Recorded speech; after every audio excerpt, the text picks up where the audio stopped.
Hello, and welcome to the Wade Borth podcast. I'm your host, Wade Borth, and in every episode, my goal is to get you to think differently about how money works and ultimately to empower you to take control of your money and your personal financing system. Hello, and welcome to the Wade Borth podcast. Today, I have Mike Brevik joining me. Thanks, Mike, for taking the time to sit and visit. This should be fun, I think, today. Yeah, thank you. You're welcome. Mike and I have a lot of different discussions about, just in full disclosure, Mike helps me with my marketing and takes care of all the marketing process and really just holds my hand through the things that I'm not very good at. And that's part of what we're going to talk about today. And we've had many discussions that not everything has to be a financial discussion, but everything seems like all the discussions we have turn out to be financial. I think part of our relationship is that we both know our lanes. We both know what we're professionals at, and it's a good mix. And so today we want to just explore some of those ideas, something that maybe is beneficial for you as an individual, something that's beneficial for you as your business, and just to get you to think a little bit differently, because we talk a lot about conditioned thinking in our world. And Mike and I, we've had many discussions about this idea of conditioned thinking.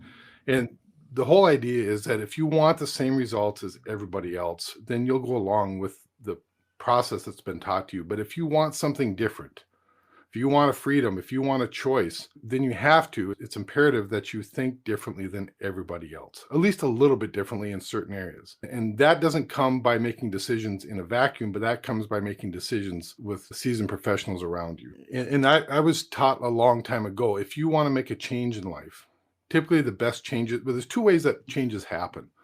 And the first one is through something very emotional. And that could be if there was somebody close to you, there's a death or something real positive happened to a near-death experience, whatever it might be. That's one way to make a change. But hopefully we don't have to go through that. The other way to make a change is repetition with elite level coaching. So if you want to make a change, think about the pro athletes that are out there. They say, and let's pick on Tom Brady, because here's an old guy playing a young man's sport, and his body's as in good a shape as anything. He doesn't create that himself. He goes, he does more and more repetitions the older he gets, and he does it with elite level coaching. And so that's really what we're talking about in a personal setting and in a business setting as well. With that, I'm going to let Mike kick off, tell you a little bit about this, but the idea of our relationship, again, I hired Mike as an elite level marketer because he thinks differently. He thinks a little bit outside the box. Well, welcome today, Mike. I'll let you take a little bit from there, and then we'll get into the subject at hand. Yeah, and what got me thinking here as you were talking about that is we run into these scenarios where I think we all have common sense and we see the path as though it was laid out for us by other people, other examples, other companies, other businesses, whatever. And it's just all too easy to step into that rut and follow that rut. And I think to think outside the box I think that's a good thing, but I also think a lot of people don't understand what that means. Because if you ask people, hey, do you want to be different? Do you want to be like everybody else? Everybody's going to say, I want to be different, or I want to think outside the box, or everybody's going to go there. But in order to go there, you have to have this moment of realization and almost confront your hesitation, your fear. You might even have to throw common sense to the wayside for a minute and just decide, I'm going to do this. I had an example of this week, and I don't know why I didn't share this with you before, but I met with a potential client this week who I spent 25 minutes, 30 minutes on the phone with this guy. And all he told me the whole time is how he wanted to be different. I want to be different. I want to be different. But here's what I want to do. And everything he wanted to do was so traditional. So I finally had to take a step back from the conversation, and I had to ask this guy, I had to say, so what you're telling me is that you want to basically take your budget for 2022, you want to lay it out when you want to attack these different areas of the market, and here's the methods in which you want to do it. Is that correct? And he said, yep. And I said, do you feel like there's anybody else doing that? He said, yeah, I feel like there's other people doing that. I said, so is it 50-50, 8 out of 10, 9 out of 10 people are doing it? He's like, probably 9 out of 10. So I said, so how are you different? I said, the one we have to figure out is the less than 10% or the 1 out of 10. And that's where, like, I could see the blood drain from his face, because his confidence started to shake of, okay, if I readjust my budget to attack the less than 10%, now I don't know if I have confidence on where that money's going. And that's a real thing, and I get that. but it's also a real thing to say that if I want to be different, if I want to be bold, you got to take some chances and you got to look outside the norm. And if you want to split your budget and be partially in the norm, partially outside the norm, that's fine too. But you got to face those fears and you got to take some chances. I would agree with you 100%. I imagine you've gone through that personally as well. I know I have. When we first started working together, how did our discussions go? You basically asked me that same question. He says, how do you want to stand out? And a lot of people in the financial world and the insurance world, like myself, or just people I know, they all want to do what somebody else has done to be successful, thinking they're going to get their type of results. But what I was, with your help and with some help of some other friends of mine and some other people that I've hired, even with our business coach, do you want those people to be your people? So the whole idea, we had to redefine what our marketplace was, which was completely different than, again, everybody else's marketplace, and finding my people that, those that want to hear my message, want to hear what we do, are the people that you want. And we've been conditioned to think in my industry, and probably the same in marketing industry, probably even bigger there, is that just be the general practitioner trying to serve all needs to all people. You can do that. There's nothing saying you can't do that, but there's 1,000 other people doing the same exact thing, because they lack imagination, and also maybe they just haven't gone through a process to say, well, what's my vision? What's this grand vision? Do you want 5% growth, or do you want 500% growth? Nobody's ever had you just imagine that possibility that you could be 10 times as productive as you are today, or 10 times larger than what you are today, because again, you work in your bubble and you don't see the opportunities, because you look back and say, 5 years ago, this is what I saw and this is what we were doing, and it brought us here, and boy, we've been successful. Versus looking forward and saying, what if we pop that bubble and say, can we be 500 times more successful in the next 5 years? Yep. So I do this in my own industry, but I also encourage my clients to do this. You should pay attention to what everybody else is doing, so that where the 9 out of 10 is at. Right. So you can watch that 9 out of 10. You can grab what you feel is necessary or applicable to your business, but then also where you don't want to be, because if 9 out of 10 are heading left, then where are you going to logically stand out? I'm going to stand out on the right side of that. And when I explain this to clients, it makes sense to them, but then they have to digest that fear of, so I'm going to be on the right side by myself. And it's yes. And if you align that with your brand, and if you align that with who you are, and if you align that with the elements of you, your business, your industry, where you feel confident, you will confidently stand on that right side alone and feel good about it. Yeah. It's not that scary, but you got to take that leap. You got to believe that's the right thing to do.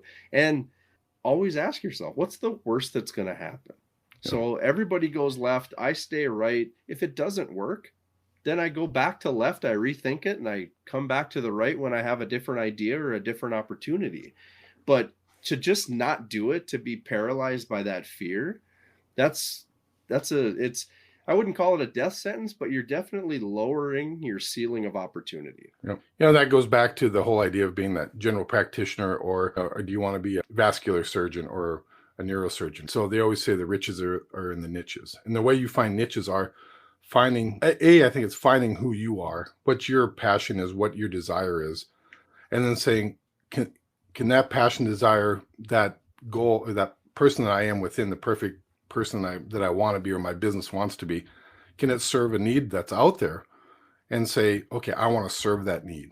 Let me serve that need to the best of my abilities.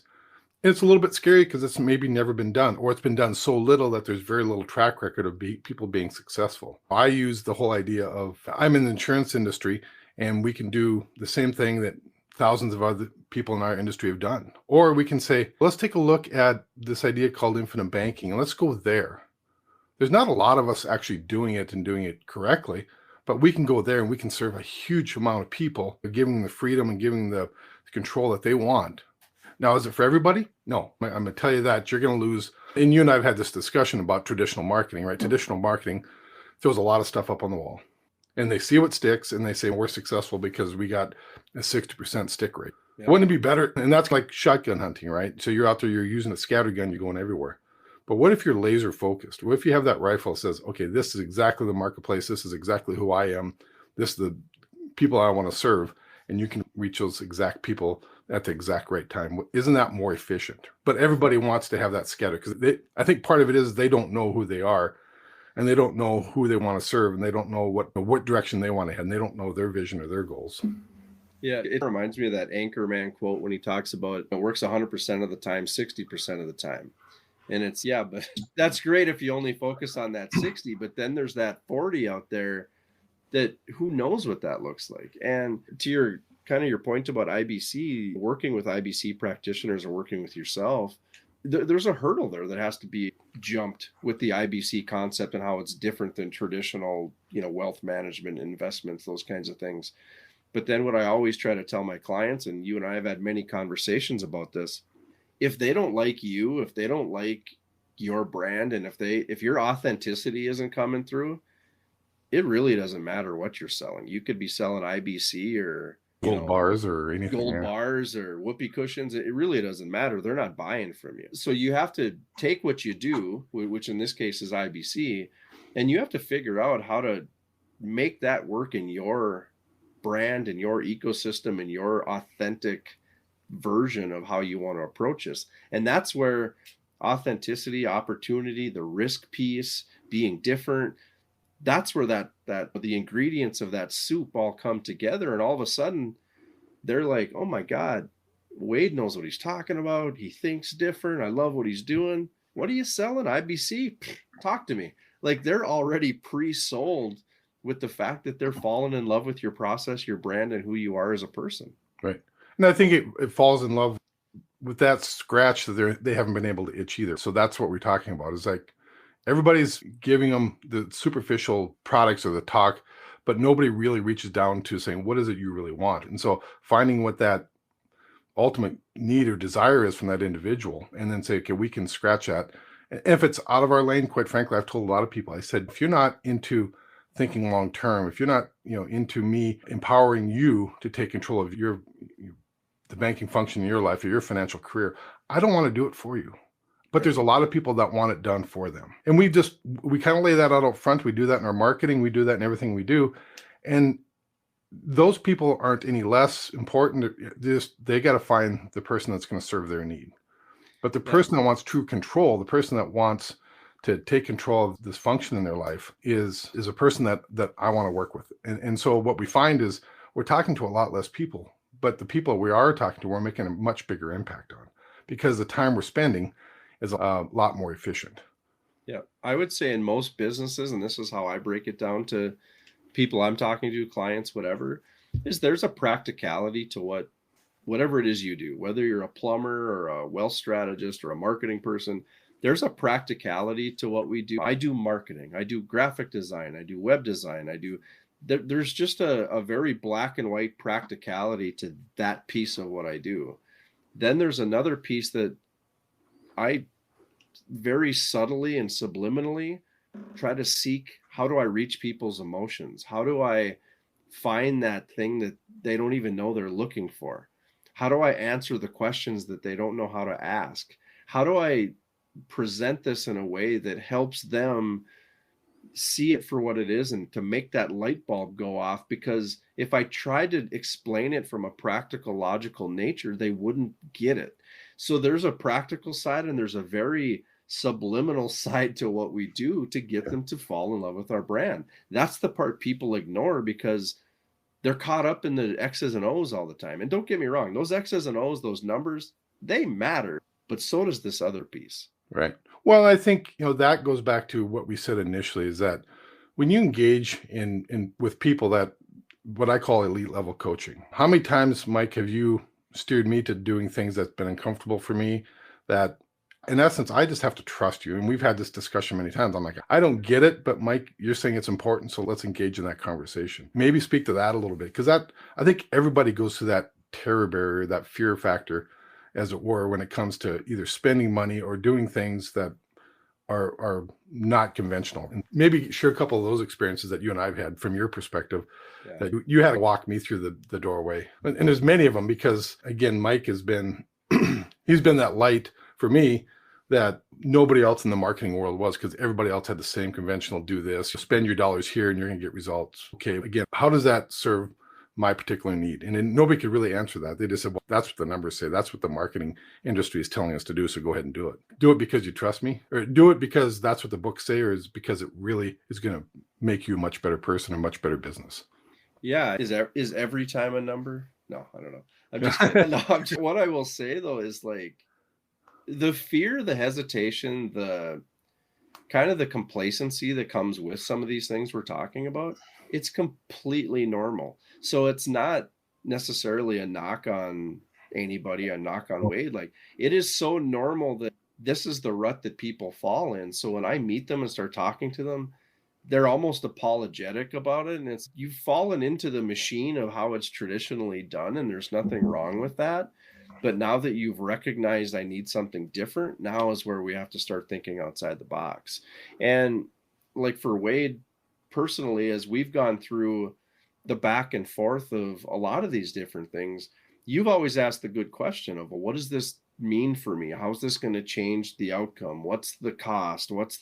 So you're seeking some discovery, some validation on what we're doing, but you've also been very good to just trust it and see it from the other side, knowing that you're not always that outside of the box guy. You are very practical. You've been in this game a long time and you've not really done it that way before. So it's been a bit of it's like steering a battleship in a bathtub kind of thing. It wasn't a sharp 90-degree turn for you, which again, completely understandable, but you've also had the open mind to ask the questions and ride along and do some of these different things.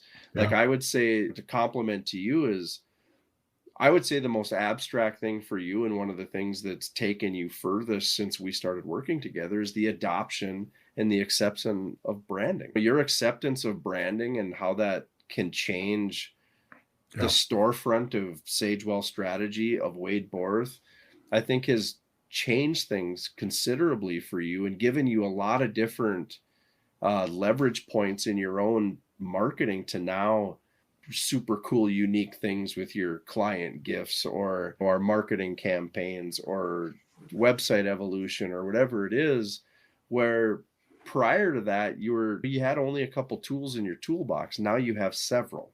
Yeah, that's a great point. Is we get real comfortable with those tools that we have in our toolbox, right? So we're able to build simple structures. But if you want to take it beyond that, then we have to start adding it. And part of it was, and again, you probably can speak to this, is how many people start with the homegrown idea of, oh, I can build this website myself, or I can do this promotional stuff myself, or I'm going to go out on my deck and have 2 beers and think of a brand that I want to be called. Give it that little thought that's going to impact the rest of their business life, or the rest. Again, this could even be from an individual standpoint. It doesn't have to be from a business standpoint. You just think, well, where do I want to be, or who do I want to be seen as or perceived as, or who am I? And those thoughts are given about 2 minutes and the time between the first beer and the second beer type of thing.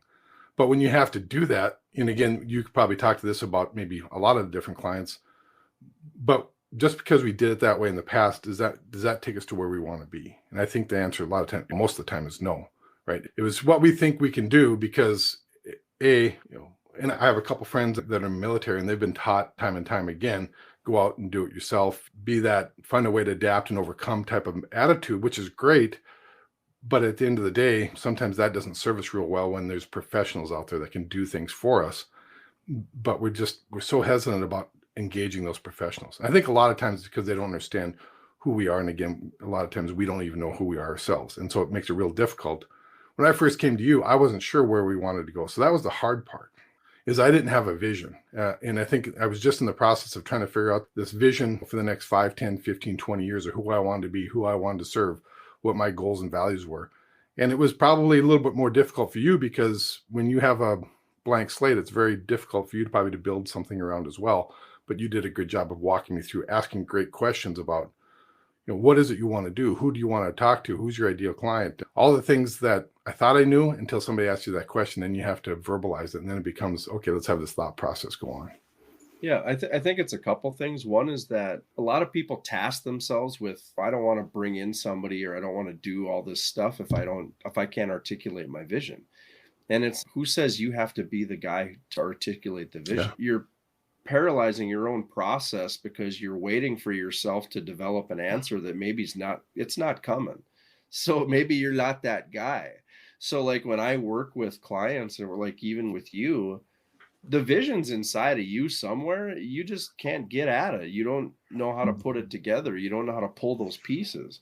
So when we walk through that discovery process and ask the questions, and we ask a lot of crazy questions to try to get you to extract those pieces, then I can put the vision together for you. And most of the time, the person looks at that and goes, that's exactly what I was thinking.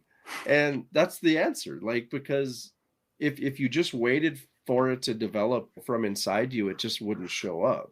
So that exercise to help those people extract that is huge in what I do. And also, you said it's difficult to work with a blank slate. It's actually easier for me, because if I can get those pieces from the client and then start to backfill where we have expertise or experience, the culmination of the two generally is a pretty good working scenario for us, and we can start building from there. You talked a little bit about people that do it themselves. Like, I think it's great when people want to do stuff for themselves, but there is a tipping point where it's not worth it. And you've talked to me about this several times. You have to know your worth, you have to know your hourly rate, and you have to know when, if you really like mowing your own yard, go ahead and mow your own yard. But if you hate mowing your yard and your industry rate, you can make $100 an hour, give somebody $50 to mow your yard and go do what makes you $100 because you're $50 ahead. Do those kinds of things to buy back your time and use it to grow your business and do what you're good at that higher rate. I think a lot of businesses, a lot of companies, people that I work, they think they're saving themselves money by building that website or doing that logo themselves or whatever it is. And again, if they really want to do it and they're passionate about it, then God bless you, go have fun. But most times they're not comfortable with it. They don't really want to do it. And they're doing it as a Band-Aid to buy themselves time so that they can afford to come to a guy and hire somebody like Cyberdogz. And I would say do that up front and do what you're good at and just pay the bill, get yourself back to whole so you start off on a stronger foot, because by the time you either get burnt out, tired, or the realization kicks in that, hey, I should have brought in a professional, you're going to be 3 years down the road, and then you have to pay for the cleanup of it. You have to pay for the redo of the website. You have to pay for the recalibration. What's up with the logo variations? And you just basically create a mess for yourself. And again, if not to pick on people's homegrown efforts, but you don't necessarily need to do that. If you do it smart and do it methodically, you can do it in a way that is financially digestible. You just have to go to somebody who's going to work with you on that stuff and kind of be on your team, so to speak. Because the reality is you can't do everything at once anyway. Oh. So if you do it in steps, you can do it in a way that not only creates a stronger foundation, but financially it's not going to break the bank. If you're enjoying this podcast or know anyone else that might be interested, please be sure to hit the subscribe button and please leave a review.